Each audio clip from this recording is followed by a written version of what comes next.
Imagine a room where the air itself is a poison designed to keep you from the one thing your body needs to survive: sleep. A room where, after 15 days, the line between man and monster doesn't just blur, it vanishes entirely. When a Russian researcher opened the sealed doors of Chamber 763 in 1947, he didn't find the scientific breakthrough he was promised. He found a slaughterhouse. He saw bodies torn open, not by weapons, but by human fingernails. He heard screams that sounded less like men and more like the echoes of the damned. This is the legend of the Russian sleep experiment. For over a decade, it has haunted the corners of the internet, whispered as a lost secret of the Cold War. It is the gold standard of internet horror, a story so visceral that many still believe it actually happened in a hidden bunker somewhere in the Soviet wasteland.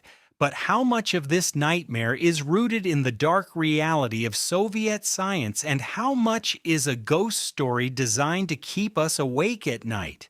Today we are going to dissect the myth piece by piece and look at the terrifying real-world science of sleep deprivation. The story begins in the late 1940s. The world was still smoldering from the fires of World War II, and the Soviet Union was looking for an edge. They weren't just looking for better tanks or faster planes, they were looking for a way to upgrade the human soldier. During the war, the Germans had utilized Pervitin, a potent methamphetamine, to fuel their blitzkrieg. It allowed soldiers to march for 72 hours without rest. The Americans and British had their own version, Benzedrine, which was essentially pharmaceutical speed. But the Soviets were reportedly looking for something more permanent. They wanted a soldier who didn't need to sleep at all. Military researchers allegedly developed an experimental gas-based stimulant. It was a chemical cocktail designed to suppress the brain's need for REM cycle entirely. To test this, they needed subjects who were expendable. They turned to the gulags and the prisoner of war camps.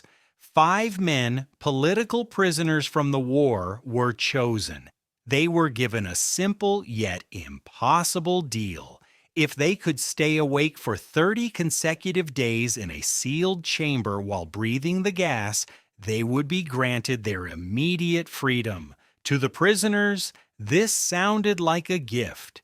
What was 30 days of tiredness compared to a lifetime of hard labor in Siberia? They were led into a sealed environment. The room was equipped with books, cots without bedding, running water, a toilet, and enough dried food to last all 5 men for over a month. The researchers monitored them through microphones and small 5-inch thick glass portholes. For the first 5 days, the experiment was a resounding success. The men were in high spirits. They talked about their pasts, their families, and their political views. The gas was working. One researcher was recorded saying, "Nazi meth is a joke compared to what we have cooked up. Comrade Stalin will be most pleased." But as the clock ticked past the 120-hour mark, the atmosphere in the room began to sour. The men stopped talking about the future. They began to speak of the horrors of the war. They recounted traumas, massacres they had witnessed, and the faces of the dead. Their conversations became darker, more erratic. By day 6, the paranoia set in. The subjects stopped interacting with each other. They began to whisper into the microphones, one by one, trying to win the researchers' favor by betraying their fellow prisoners. They acted as though they could earn their freedom early by proving the others were weak. The researchers noted this as a side effect of the gas, but they didn't stop the flow. Then came day 9. The silence of the bunker was shattered by a scream so loud it caused the researchers to recoil from their headsets. One man began running the length of the room, howling at the top of his lungs for 3 hours straight. He didn't stop until his voice gave out. The doctors hypothesized that he had literally torn his vocal cords. The most chilling part? The other 4 prisoners didn't even look up. They continued their private madness as if the screaming man didn't exist. Suddenly, a second subject began to scream. The others took the books they had been given, smeared their own excrement on the pages, and pasted them over the glass portholes. Within minutes, the researchers' only view into the room was blocked. Then, for the next 3 days, there was total silence. The researchers were terrified. They knew the men were alive because the oxygen sensors showed a level of consumption that suggested heavy physical activity, as if the men were sprinting or lifting weights, but not a single sound came through the microphones. On the 14th day, the researchers did something they had promised not to do. They used the intercom to speak to the prisoners. They announced, "We are opening the chamber to test the microphones. Step away from the door and lie flat on the floor or you will be shot. Compliance will earn one of you your immediate freedom." A voice came back. It was calm, thin, and devoid of emotion. It said, "We no longer want to be freed." The researchers debated what to do. Had the gas turned them into addicts? Were they so high on the stimulant that they couldn't face the outside world? At midnight on the 15th day, the decision was made. The stimulant gas was shut off and replaced with fresh air. Immediately, the room erupted into chaos. The men began screaming, pleading for the gas to be turned back on. It was as if their very lives depended on the poison. When the heavy steel doors were finally unsealed and Soviet soldiers entered with flashlights, they were met with a scene that looked like a vision of hell.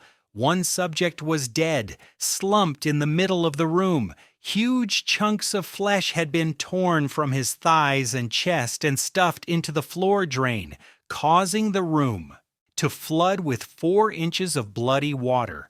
The 4 survivors were hardly human anymore. They had ripped the skin and muscle from their own bodies. Their abdominal cavities were open. Their lungs were visible through their rib cages. All their internal organs were still functioning, but they had been moved. Some were laying on the floor beside them. The soldiers tried to remove the prisoners, but the men fought back with a strength that defied biological logic. They didn't use weapons. They used their teeth and fingernails. One subject disemboweled a soldier with his bare hands. Another soldier had his throat ripped out. In total, 5 soldiers lost their lives during the extraction. Even after being injected with 10 times the lethal dose of morphine, the subjects wouldn't go down.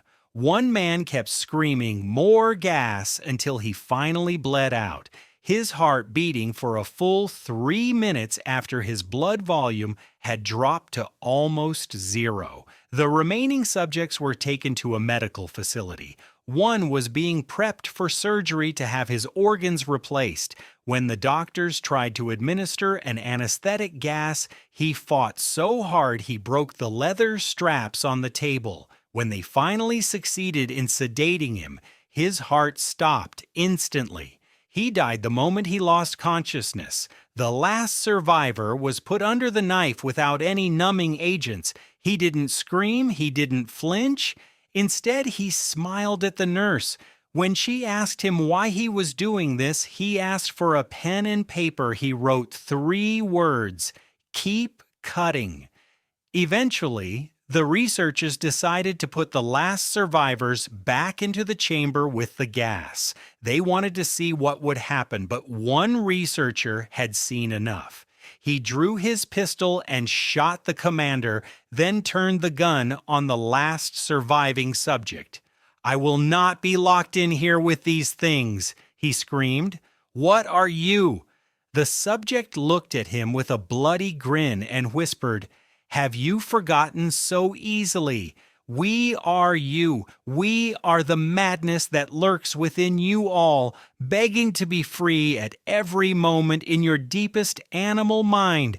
We are what you hide from in your beds every night. We are what you sedate into silence and paralysis when you go to the nocturnal haven where we cannot tread."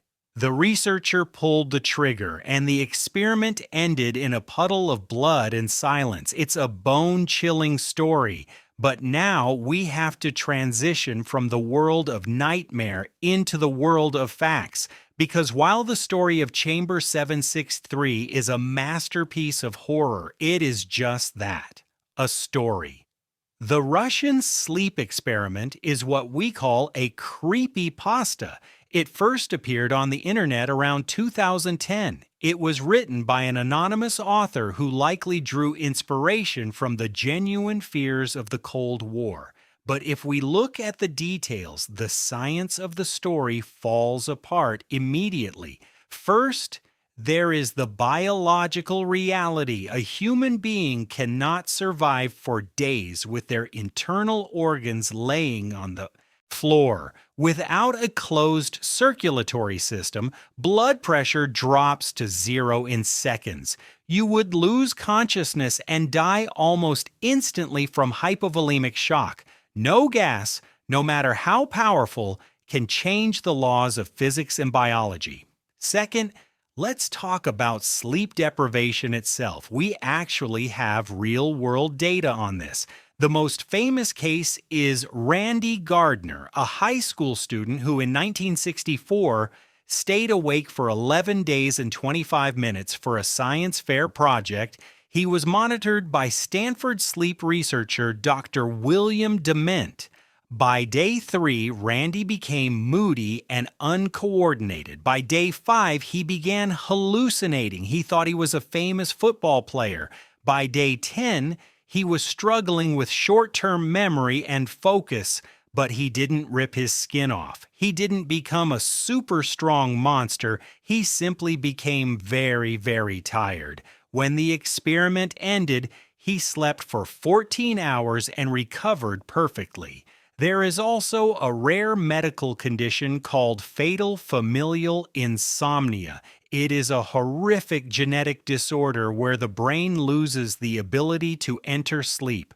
Sufferers go months without sleeping. They experience dementia, weight loss, and eventually death. But they never exhibit the zombie-like traits described in the Russian story. However, the reason the Russian sleep experiment feels so real is that the 20th century was filled with genuine, unethical human experimentation. The Soviet Union did have a secret chemical weapons program known as Laboratory 1, or the Chamber.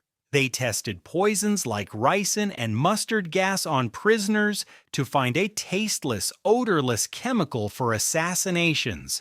In the United States, the CIA conducted Project MKUltra. For 2 decades, they dosed unsuspecting citizens and prisoners with LSD and other psychoactive drugs to see if they could master mind control or break a human's psyche. And sleep deprivation is a real form of torture. It is used by intelligence agencies around the world because it leaves no marks on the body but completely destroys the mind. It is known as white torture. After 48 to 72 hours without sleep, the brain begins to enter micro-sleeps, seconds-long bursts of sleep that happen while you are awake. If you are forced to stay awake beyond that, the brain begins to eat itself, a process called phagocytosis, where the brain's cleaning cells start destroying healthy neurons.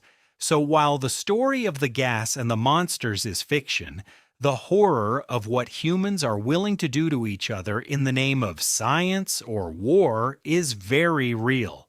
The Russian sleep experiment isn't just a story about monsters in a room, It's a story about the monsters who are holding the clipboards. The legend of the Russian sleep experiment remains one of the most popular stories on the internet because it taps into our primal fear of the dark and our distrust of authority. It reminds us that sleep isn't just a luxury, it is the wall that keeps our sanity intact. The next time you're lying in bed and you find yourself struggling to drift off, just remember, your body knows exactly what it's doing. It's keeping the madness at bay. Thank you for watching this deep dive into the legend of Chamber 763. If you enjoyed this 20-minute exploration of the dark side of history and fiction, don't forget to like and subscribe for more, and let us know in the comments what's the longest you've ever stayed awake.